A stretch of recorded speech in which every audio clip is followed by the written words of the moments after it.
তা ওই দাপর যুগে যে বলেছিল ভগবান যে আমি কলিকালে পুরী ধামের মধ্যে গিয়ে এই জগন্নাথ রূপ নিয়ে পরেই আমি জগতের সবাইকে উদ্ধার করব।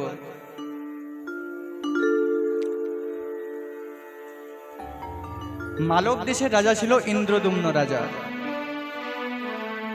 সে ইন্দ্রদুম্ন রাজা ছোট থেকেই সৎসঙ্গ করত, সাধুসঙ্গ করত, ভগবানের পরম ভক্ত ছিল। তা সাধুসঙ্গ করতে করতে একদিন সে জানতে পারল যে এখন নাকি এই ভারতভূমির মধ্যেই ভগবান পরম ব্রহ্মরূপে আছেন, যে পরম ব্রহ্মরূপে দর্শন করা মাত্রই জীবের মুক্তি হয়ে যায়। সেই পরম ব্রহ্ম এখন এই ভারতভূমির মধ্যেই আছে।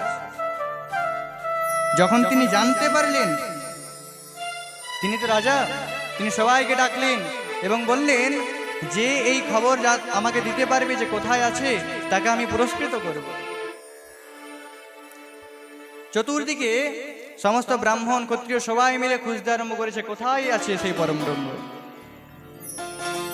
তা বিদ্যাপতি নামে এক ব্রাহ্মণ ছিল, রাজা ব্রাহ্মণের নাম কি? বিদ্যাপতি। বিদ্যাপতি সে পরম ব্রহ্মের সন্ধানেও বেরিয়ে পড়লেন। আর বিদ্যাপতি দেখতে দেখতে আজকে নীলাচলের মধ্যে এসে গেছে। সেই জায়গাটি ছিল শবর জাতির জায়গা। আমাদের 4টি জাতি আছে, ব্রাহ্মণ, ক্ষত্রিয়, বৈশ্য এবং শূদ্র। তো শবর জাতি কারা? না এই 4 জাতির থেকেও আরো যারা নিচে তাদের বলা হয় শবর জাতি। যারা বনের মধ্যে থাকে, ফল মূল পশু পাখি এদেরকে হত্যা করে খায়, তাদেরকে বলা হয় শবর জাতি। যারা এখনো উন্নত হতে পারেনি তাদেরকে বলা হয় শবর জাতি। তা সেখানে এক সরোবরের ধারে এক সুকুমারী তার সখীদের নিয়ে খেলা খেলছিল, আর সেইখানে উপস্থিত হয়েছে বিদ্যাপতি। আর দেখতে দেখতে সেই সুকুমারীটি খেলার ছলে বুঝতে না পেরে সেই সরোবরের মধ্যে যেই পড়ে যাবে তখনই বিদ্যাপতি গিয়ে তাকে ধরে নিয়েছে, যাতে না পড়ে যায় তাকে বাঁচিয়ে নিয়েছে। এখন বাকি যারা সখী ছিল তারা তো সবাই চমকে গেছে, এখন কি হবে? কেন কি তাদের মধ্যে একটা নিয়ম ছিল, যদি কোনো পুরুষ কোনো নারীকে স্পর্শ করে তবে তাকেই বিবাহ করতে হবে।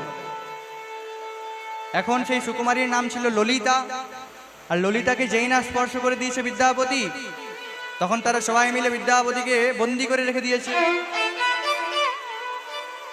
আর ওই ললিতার বাবাই ছিল ওই শবর জাতির রাজা। ললিতার বাবার নাম ছিল বিশ্বা বসু। সেই বিশ্বা বসু শবরকুলের রাজা ছিল, আর তারই মেয়ে হলো ওই ললিতা। তাই বিশ্বা বসু জোরপূর্বক তখন তার মেয়ের সাথে ওই বিদ্যাপতির বিবাহ দিয়েছিল।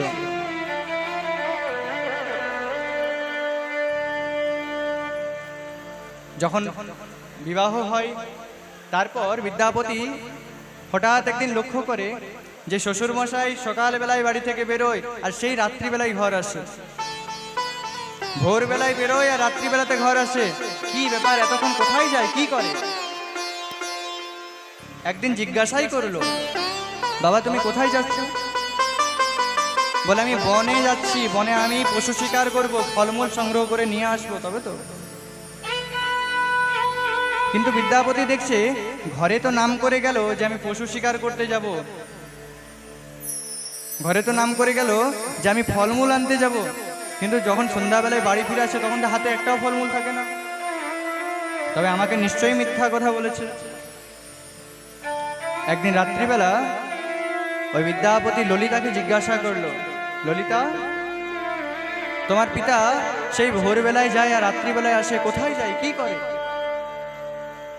ললিতা তখন বলতে চাইছিল না, কিন্তু বিদ্যাপতি বলে এখন তো তুমি আমার স্ত্রী, তুমি তো আমাকে সবকিছুই বলতে পারবে, আমার কাছে লুকানোর কি আছে? ললিতা তখন বলল যে পিতা আমাকে বলতে নিষেধ করেছে, কিন্তু তুমি যেহেতু আমার স্বামী হও আমি তোমাকে বলছি, তুমি আর কাউকে বলো না। বলে যাই কোথায় সেটা তো বলো। বলে আমার বাবা নীলগিরি পর্বতে সে পরম ব্রহ্মের উপাসনা করতে যায়, সেই পরম ব্রহ্ম আমার পিতার হাতেই সেবা গ্রহণ করে। বিদ্যাপতি দেখছে যে আমি যার জন্য, যার সন্ধানে আমি বাইরে এসেছি, আর আমি তার ঘরেরই জামাই হয়ে গেছি। সেই পরম ব্রহ্মের সেবক বিশ্বা বসু, তারই আমি জামাই। তা কোনো জামাই যদি তার শ্বশুরের কাছে কোনো কিছু আবদার করে, শ্বশুর কি না দিয়ে থাকতে পারে? এই একটা ভালো সুযোগ পেয়েছে। বিদ্যাপতি একদিন বলে উঠল যে পিতা, তুমি যেখানে যাও, তুমি যেখানে সেই পরম ব্রহ্মের উপাসনা করো, সেবা করো, আমিও সেখানে যেতে চাই। এবার জামাই যখন আবদার করেছে, শ্বশুরা না বলতে পারছে না। বলে আমি তো নিয়ে যাব, কিন্তু একটা শর্ত আছে। কি শর্ত? আমি তোমাকে তোমার হাত ধরে নিয়ে যাব, কিন্তু তোমার চোখ বাঁধা থাকবে। আমি কাপড় দিয়ে তোমার চোখ দুটি বেঁধে দেবো, যাতে তুমি কোনো রাস্তা না বুঝতে পারো। কারণ তুমি যদি রাস্তা জেনে যাও, তবে তুমি আরো অন্য কাউকে এনে পরে সেখানে দেখিয়ে দেবে। আর সে পরম ব্রহ্ম গোপনে, কেউ জানতো না, কোনো পশু পাখি কেউই জানতো না যে বিশ্বা বসু সেখানে সেবা করে। সেখানে চোখ বেঁধে ওই বিশ্বা বসু বিদ্যাপতিকে নিয়ে গেছে। আর বিদ্যাপতি ব্রাহ্মণ, রাজ পরিবারের রাজমন্ত্রীর এক মন্ত্রী ছিল। সে কি আর কম চালাক?